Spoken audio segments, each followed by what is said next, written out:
Good morning, ladies and gentlemen of the jury.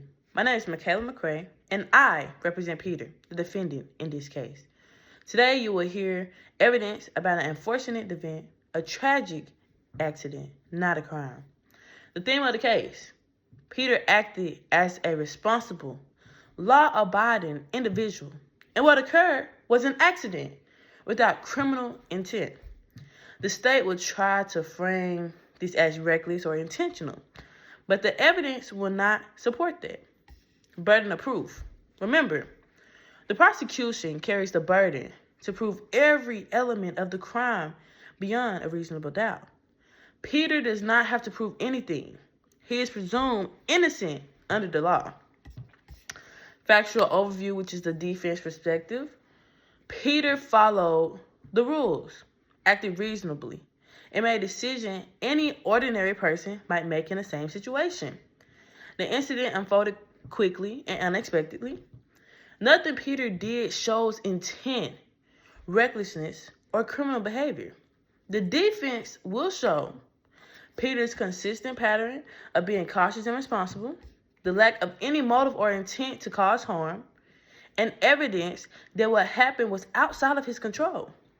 The weakness in the prosecution's case. The state's evidence relies heavily on assumptions and speculation. Witness recollections may be incomplete or influenced by the stress of the situation. Physical evidence does not support the theory of intentional wrongdoing. And some of the prosecution's conclusions require connecting dots that simply aren't connected by the actual evidence.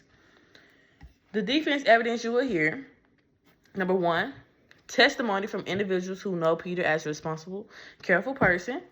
Expert or factual evidence showing how the event could occur accidentally. And information demonstrating the absence of criminal elements, which is particularly intent. What the evidence will ultimately show, when all testimony and exhibits are presented, the picture becomes clear. Peter did not commit a crime at all. The event was a tragic mishap, not a deliberate act. The only fair verdict under the law is not guilty. In conclusion, at the end of this trial, I will return and ask you to hold the state to its burden and return a verdict that reflects the true nature of what occurred. A verdict that recognizes that this was an accident, not a criminal act. Thank you.